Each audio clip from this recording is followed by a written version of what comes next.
Yes. അപ്പോൾ ഇന്ന് electro കെമിസ്ട്രിയിലേക്ക് കിടക്കാം.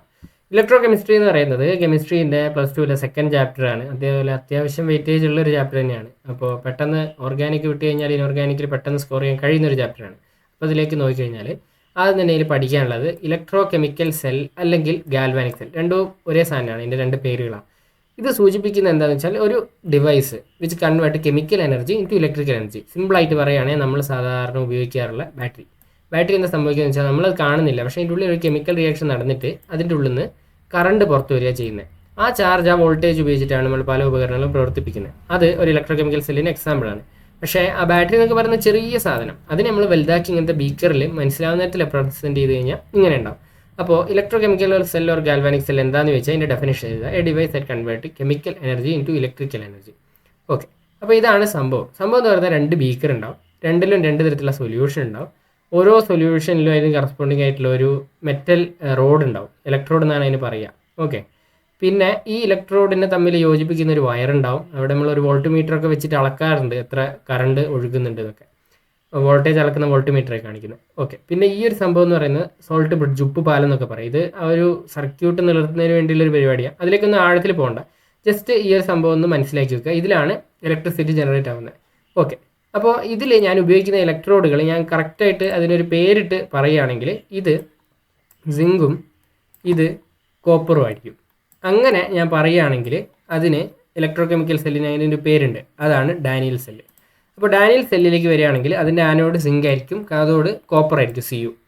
അപ്പോൾ എപ്പോഴും മനസ്സിലാക്കി വെക്കുക, ആനോഡിൽ ഓൾവേസ് നടക്കുന്നത് എന്തായിരിക്കും? ഓക്സിഡേഷൻ. ഓക്കെ, അതുപോലെ കാഥോഡിൽ എന്താണെങ്കിലും എപ്പോഴും നടക്കുന്നത് റിഡക്ഷൻ ആയിരിക്കും. ഓക്കെ, ഇനി ഓക്സിഡേഷൻ റിഡക്ഷൻ എന്താണെന്ന് പെട്ടെന്ന് പറയുകയാണെങ്കിൽ, ഓക്സിഡേഷൻ എന്ന് പറയുന്നത് ഇലക്ട്രോണ് വിട്ടുകൊടുക്കുന്ന അവസ്ഥ. ഇലക്ട്രോണ് വിട്ടുകൊടുക്കുക എന്ന് പറഞ്ഞത് നെഗറ്റീവ് ചാർജിനെ വിട്ടുകൊടുക്കുന്നത് പോസിറ്റീവ് ചാർജ് ആവുക, അതാണ് ഓക്സിഡേഷൻ. കാഥോഡ് എന്ന് പറയുന്നത് എന്താണ്? റിഡക്ഷൻ നടക്കും. റിഡക്ഷൻ എന്ന് പറയുന്നത് ഇലക്ട്രോണിനെ സ്വീകരിക്കുന്ന അവസ്ഥ, നെഗറ്റീവ് ചാർജ് ആവും. അപ്പോൾ നോക്കുകയാണെങ്കിൽ ആനോഡ് റിയാക്ഷൻ ഈ ഒരു കേസിൽ നോക്കുകയാണെങ്കിൽ സിങ്ക് 2+ ആവും, +2E-, അത് 2 ഇലക്ട്രോൺ വിട്ട് കൊടുക്കുന്നു, എന്നിട്ട് ഇത് ഓക്സിഡേഷൻ സംഭവിക്കുന്നു ആനോഡിൽ. എന്നിട്ട് ആ 2 ഇലക്ട്രോൺ എന്താവും? അത് ഇതിലേക്ക് ഇങ്ങനെ പോകും. അങ്ങനെയാണ് ഇലക്ട്രോൺ ഒഴുകുമ്പോഴാണല്ലോ കറണ്ട് ഒഴുകുക. അങ്ങനെയാണ് സംഭവം ഇതിൽ കറണ്ട് ജനറേറ്റ് ആവുന്നത്. കാഥോഡ് റിയാക്ഷൻ പറയുകയാണെങ്കിൽ കാഥോഡ് Cu2+ ആയിരിക്കും. അപ്പോൾ Cu2+ ഇതിൻ്റെ ഉള്ളിലുണ്ടാവും, ഇത് കോപ്പർ സൾഫേറ്റ് സൊല്യൂഷൻ എന്നാണ് പറയുക. അതിലേക്ക് 2 ഇലക്ട്രോൺ കൂടി വന്നു ചേർന്നിട്ട് അത് Cu ആയിട്ട് ഈ റോഡിൻ്റെ മേലെ നിക്ഷേപിക്കപ്പെടും. അതാണ് അവിടെ സംഭവിക്കുന്നത്. അപ്പോൾ ഇതിൻ്റെ റെപ്രസെൻറ്റേഷൻ എന്നൊക്കെ എപ്പോഴും നമ്മൾ പറയാറുണ്ട്. റെപ്രസെൻറ്റേഷൻ എന്ന് പറഞ്ഞത് ഇങ്ങനെയാണ് നമ്മൾ എഴുതുക, ഓരോ സെല്ലിനും ഓരോ തരത്തിലായിരിക്കും. അപ്പോൾ ഇതിൽ ഓക്സിഡേഷൻ സംഭവിക്കുന്നതുകൊണ്ട് ഇത് എഴുതി പിന്നെ ഇത് എഴുതി, ആദ്യം എഴുതി പിന്നെ എഴുതി, പിന്നെ 2 വരയിട്ടു. ഇപ്പുറത്ത് സംഭവിക്കുന്ന ആദ്യത് ഇത്. ഇലക്ട്രോണുകൾ ഒഴിച്ച് ബാക്കിയുള്ള സംഭവങ്ങൾ ഇങ്ങനെ എഴുതാം. അപ്പോൾ ഇപ്പോൾ അത് കാര്യമായിട്ടൊന്നും നോക്കണ്ട, ഇങ്ങനെ റെപ്രസെൻറ്റേഷൻ ഉണ്ടെന്ന് മനസ്സിലാക്കി വെക്കുക. ശരി, ഇനി അടുത്തതിലേക്ക് പോകുന്നതിന് മുമ്പ് വാട്ട് ഈസ് ഇലക്ട്രോഡ് പൊട്ടൻഷ്യൽ എന്ന് ഞാൻ പറയാൻ ആഗ്രഹിക്കുക. ഇലക്ട്രോഡ് പൊട്ടൻഷ്യൽ എന്ന് പറഞ്ഞു കഴിഞ്ഞാൽ ഓരോ ഇലക്ട്രോഡും, അതായത് ഇപ്പോൾ സിങ്കാണ്, സിങ്കിന് ഒരു പ്രത്യേക ഇലക്ട്രോഡ് പൊട്ടൻഷ്യൽ ഉണ്ടാകും. അതുപോലെ കോപ്പറാണ്, അതിന് പ്രത്യേക ഇലക്ട്രോഡ് പൊട്ടൻഷ്യൽ ഉണ്ടാകും. അപ്പോൾ സിങ്കിൻ്റെ കേസ് പറയുകയാണെങ്കിൽ സിങ്കിൻ്റെത് -0.76 ആണ്. എന്ന് വെച്ചാൽ കൂടുതൽ എന്താണെന്നൊന്നും ആഴത്തിലേക്ക് പോകണ്ട, ഇതാണ് അതിൻ്റെ ഇലക്ട്രോഡ് പൊട്ടൻഷ്യൽ. ഓരോന്നിനും ഓരോ വാല്യൂ ഉണ്ടാവും, അങ്ങനെ പഠിച്ചാൽ മതി. അപ്പോൾ കോപ്പറിന് +0.34 ആണ് അതിൻ്റെ തരുന്നത്. ഒറ്റ സെക്കൻഡ്, 0.34 ആണ് അതിൻ്റെ ഇലക്ട്രോഡ് പൊട്ടൻഷ്യൽ എന്ന് പറയുന്നത്. ഇതിൻ്റെ നെഗറ്റീവും ഇതിൻ്റെ പോസിറ്റീവുമാണ്. ഓക്കെ, അപ്പോൾ ഇതെങ്ങനെ നമുക്ക് കിട്ടി? ഒന്നിൻ്റെ 0.76 ആണെന്നും മറ്റേത് 0.34 ആണെന്ന് ഞാൻ പറഞ്ഞു. അപ്പോൾ അതെങ്ങനെ എനിക്ക് കിട്ടിയേ? അത് കിട്ടാൻ നമ്മൾ സ്റ്റാൻഡേർഡ് ഹൈഡ്രജൻ ഇലക്ട്രോഡ് SHE എന്ന് പറഞ്ഞൊരു സംഭവത്തിന് ഉപയോഗിക്കും.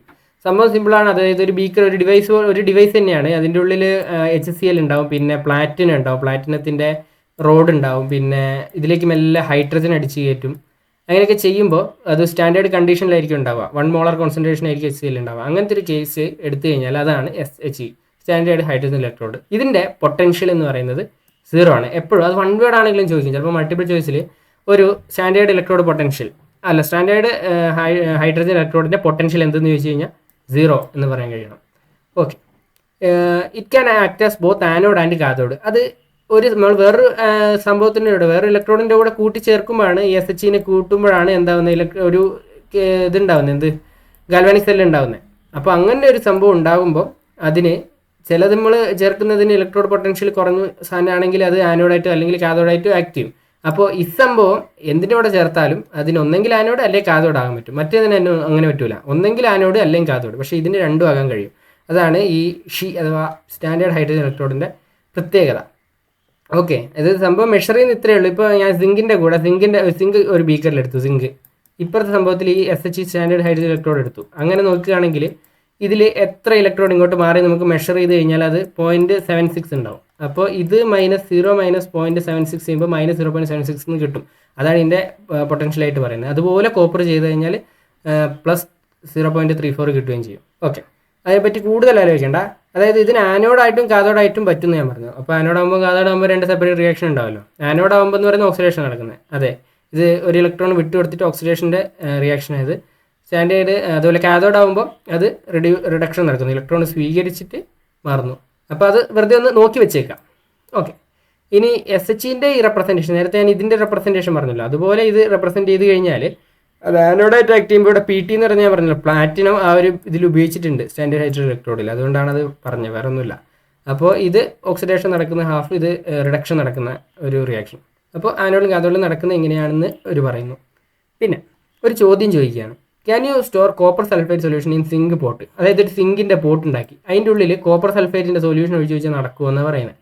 നടക്കൂല. എന്താണെന്ന് വെച്ചാൽ ഈ സിങ്ക് ഉണ്ടല്ലോ, പോട്ടിൻ്റെ സിങ്ക്, അത് ഇതിൻ്റെ ഉള്ളിലുള്ള സൊല്യൂഷനായിട്ട് റിയാക്ട് ചെയ്തിട്ട് ZnSO4 ഉണ്ടാവും. അതുപോലെ കോപ്പർ ആണെങ്കിൽ പുറത്തു വരികയും ചെയ്യും.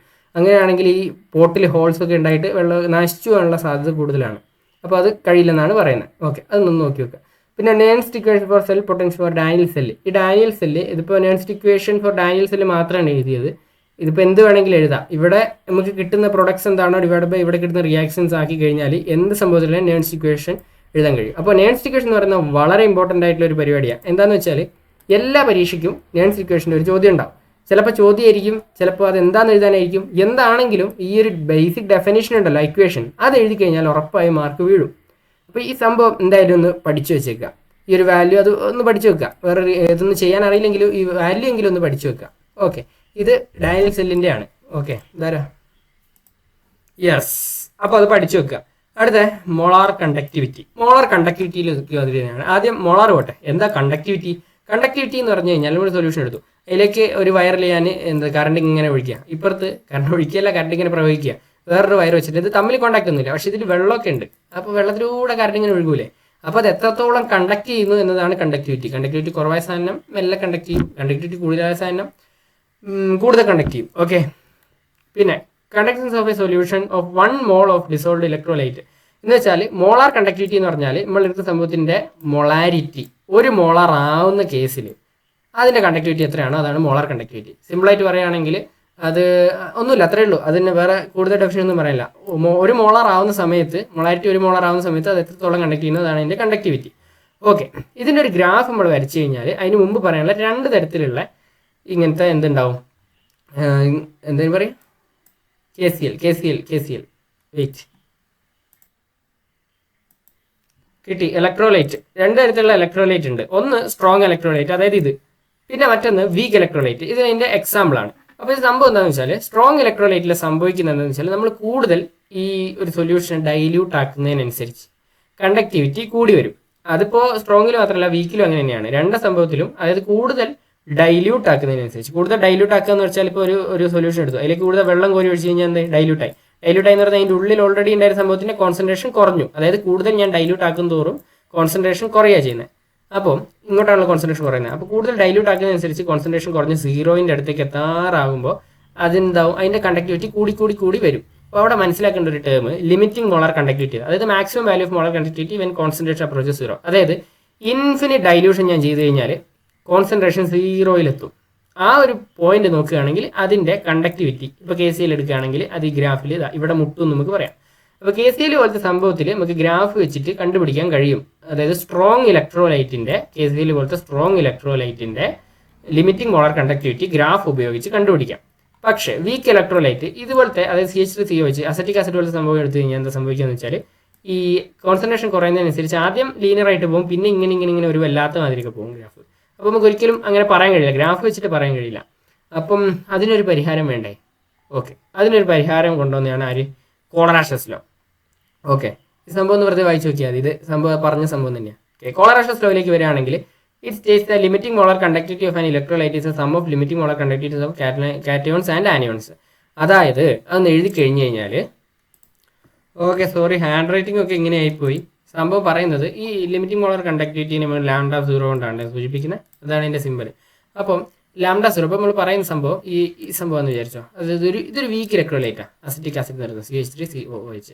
അപ്പോൾ കോളറേഷൻസ് ലോ പറയുന്ന ഇത്രയേ ഉള്ളൂ. അതായത് ലിമിറ്റിംഗ് മോളാർ കണ്ടക്ടിവിറ്റി ഓഫ് എന്തെങ്കിലും ആട്ടെ, അത് വീക്കോ സ്ട്രോങ്ങോ എന്ത് ഇലക്ട്രോലൈറ്റ് ആണെങ്കിലും അതിൻ്റെ എന്ന് പറയുന്നത് അതിൻ്റെ ആനയോൺസിൻ്റെ ഇൻഡിവിജ്വൽ ആയിട്ടുള്ള ലിമിറ്റിംഗ് മോളാർ കണ്ടക്ടിവിറ്റി കൂട്ടിയതാണ്.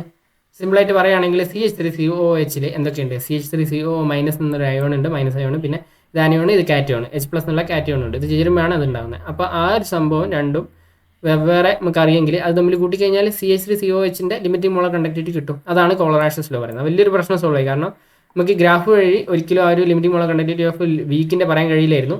അത് കോളറേഷൻസ് ലോ പെട്ടെന്ന് ആ ഒരു വഴിക്ക് സോൾവ് ചെയ്തു. ഇതിൻ്റെ ആപ്ലിക്കേഷൻ എന്ന് പറയുന്നത് to calculate limiting molar conductivity of an electrolyte. Any electrolyte ഏത് വേണമെങ്കിലും അങ്ങനെ കണ്ടുപിടിക്കാം ഗ്രാഫിൻ്റെ സഹായത്തില്ലാതെ. പിന്നെ to calculate degree of dissociation of weak electrolyte. Weak ഇലക്ട്രോലൈറ്റിൻ്റെ ഇത് കണ്ടുപിടിക്കാമെന്ന് മാത്രമല്ല ഡിഗ്രി ഓഫ് ഡിസോസിയേഷൻ, വലിയ ടേംസ് ആണ്, കാര്യമായിട്ട് പോകണ്ട. ആ സംഭവമൊക്കെ കണ്ടുപിടിക്കാൻ ഇതിൻ്റെ ആപ്ലിക്കേഷനാണ്. അപ്പോൾ ഇതൊന്ന് പഠിച്ചു വെക്കുക. എന്താണെന്നും പഠിച്ചില്ലെങ്കിൽ ഒന്ന് പെട്ടെന്ന് പഠിച്ചു വെക്കുക. ഓക്കെ, ഇനിയാണ് വരുന്നത് ഏറ്റവും രസകരമായ, ഏറ്റവും പെട്ടെന്ന് പഠിക്കാൻ കഴിയുന്ന ഒരു സംഭവം, പ്രൈമറി. എൻ്റെ തല കാരണം ഇത് കാണാണ്ടുണ്ടോ? ഇല്ലല്ലേ. ഓക്കെ, പ്രൈമറി ബാറ്ററി എന്ന് പറയുന്നത് cell reaction is irreversible. Primary battery എന്ന് പറഞ്ഞാൽ ഒന്നുമില്ല, നമ്മൾ കടയിൽ നിന്ന് വാങ്ങൂലേ, കടയിൽ നിന്ന് വാങ്ങുക, ഉപയോഗിക്കുക, എറിയുക, അങ്ങനത്തെ ബാറ്ററിയാണ് പ്രൈമറി ബാറ്ററി എന്ന് പറയുന്നത്. അതിലൊറ്റ കാര്യം നടക്കുള്ളൂ, അതിൻ്റെ ഉള്ളിലുള്ള കെമിക്കൽ റിയാക്ഷൻ മുന്നോട്ട് നടക്കും, അതിനനുസരിച്ചുള്ള കറണ്ട് മുന്നോട്ട് വരികയും ചെയ്യും. അത്രേ അതിൽ നടക്കുള്ളൂ. തീർന്നു കഴിഞ്ഞാൽ തീർന്നു, നമുക്ക് തിരിച്ചിലേക്ക് ചാർജ് കയറ്റാൻ കഴിയില്ല. അതാണ് ഇത്. Reaction is irreversible. റിയാക്ഷൻ തല തിരിഞ്ഞ് നടക്കൂല, അതുകൊണ്ട് നോട്ട് ചാർജബിൾ ആയില്ല. അപ്പോൾ 2 പോയിന്റ് ആയില്ലേ. പിന്നെ എക്സാമ്പിളാണ് ഡ്രൈ സെല്ലും മെർക്കുറി സെല്ലും. ഡ്രൈ സെല്ല് എന്ന് പറയുന്നത് നമ്മൾ ക്ലോക്ക് ബാറ്ററി ഇല്ലേ, നീണ്ട ആ ഒരു സംഭവമാണ് ഡ്രൈ സെല്ല്. മെർക്കുറി സെല്ല് നമ്മൾ പണ്ടത്തെ ഇതില്ലേ, എന്താ കളിപ്പാട്ട ഫോൺ, അതിൽ ധൂമച്ചാലെ വരുന്ന പാട്ടില്ലേ, അതിൽ വരുന്ന സെല്ലാണ് മെർക്കുറി സെൽ, ചെറിയ മെർക്കുറി വെച്ചിട്ടുള്ള സെല്ല്. പിന്നെ സെക്കൻഡറി ബാറ്ററി എന്ന് പറയുകയാണെങ്കിൽ സെൽ റിയാക്ഷൻ ഈസ് റിവേഴ്സിബിൾ. അതായത് അത് ചാർജ് ചെയ്തു, അത് അധികം ചാർജ് നിൽക്കില്ല, എന്നാലും ചാർജ് ചെയ്തിട്ട് അതിൻ്റെ ഉള്ളിലുള്ള റിയാക്ഷൻ ഇങ്ങനെ മുന്നോട്ട് പോയി ചാർജ് ഉണ്ടായി നിന്നു, ചാർജ് തീർന്നു. അങ്ങനെയാണെങ്കിൽ തിരിച്ച് കറണ്ട് കൊടുത്തു കഴിഞ്ഞാൽ ഉള്ളിൽ കെമിക്കൽ റിയാക്ഷൻ നടന്നോളും. അതായത് cell reaction is reversible, rechargeable ആണ്. അതുകൊണ്ട് റീചാർജബിൾ ആണ്. ലെഡ് സ്റ്റോറേജ് സെൽ എന്ന് പറഞ്ഞാൽ എന്താ?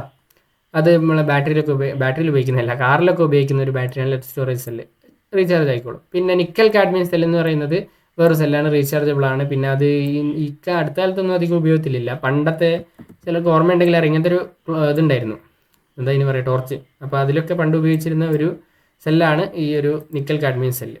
ഇനി ഈ ഓരോ സംഭവത്തിൻ്റെ ഉള്ളിലും ആനോഡ് കാഥോഡ് ഏതാണെന്ന് വിശദമായിട്ട് പറയുന്നുണ്ട്. ആനോഡ് സിങ്ക്, കാഥോഡ്, അങ്ങനെ കുറേ സംഭവങ്ങളുണ്ട്. ആനോഡും കാഥോഡും എങ്കിലും പഠിച്ചു വെക്കാൻ കഴിഞ്ഞാൽ വളരെ നല്ലതായിരിക്കും ഓരോ സെല്ലിൻ്റെയും. ഇനി അല്ലെങ്കിൽ അതിൻ്റെ ഒരു റിയാക്ഷൻ ഉണ്ടാവും. ഇപ്പോൾ ഇതൊന്നും കൊടുക്കാത്ത പഠിക്കേണ്ട. മെർക്കുറി സെല്ലിൻ്റെ ഒരു റിയാക്ഷൻ ഉണ്ട്, അത് ഓവറോൾ റിയാക്ഷൻ, അത് അങ്ങനത്തെ സംഭവമൊക്കെ ഉറപ്പായിട്ടും പഠിക്കുക. ഓക്കെ, ഇത് reaction at anode, reaction at cathode, അത് പഠിച്ചില്ലെങ്കിലും ഓവറോൾ റിയാക്ഷൻ എന്ന് പറഞ്ഞാൽ എവിടെ എഴുതിയിട്ടുള്ളൊരു സംഭവം ഉണ്ടെങ്കിൽ അത് പഠിക്കുന്നത് വളരെ നല്ലതായിരിക്കും. ഞാൻ അണ്ടർലൈൻ തരാം. ഇതൊക്കെ പഠിക്കാനുള്ള സംഭവമാണേ, ഒന്നും ഒഴിവാക്കരുതേ. ഇതിലുള്ള ഒന്നും സത്യം പറഞ്ഞാൽ ഒഴിവാക്കേണ്ടതല്ല. പരമാവധി ഇതൊന്ന് പഠിക്കാൻ പറ്റുന്ന എല്ലാം പഠിക്കുക. Okay, note ഡിസ്ക്രിപ്ഷനിലുണ്ട്.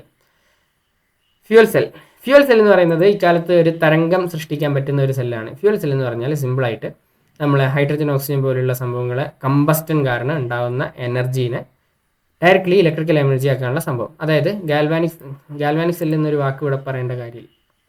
ഗാൽവാനിക് സെൽ അല്ലത്, വെറും സെല്ലാണ്.